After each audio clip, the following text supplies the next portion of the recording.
আজকে আমাদের শিল্পী হইতেছে সাবা। সাবা একটা গান দেব, গানের নাম হচ্ছে সোনা দানা দামি গহনা, ঠিক না? তাহলে সাবা শুরু করছে। দেখি সাবা আমার শিল্পী কই? শিল্পী পাইতেছি না, এই যে শিল্পী পাইছে। হ্যাঁ বলো।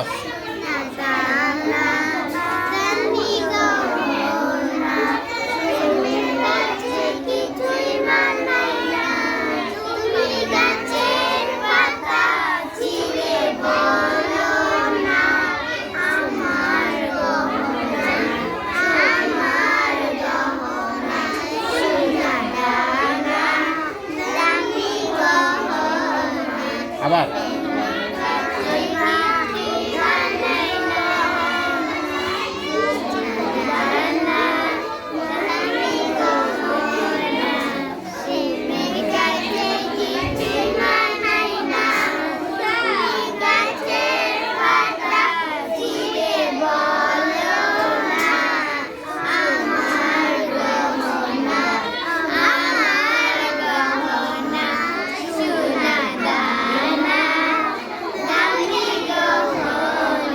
হাততালি দিয়ে আস্তে করে।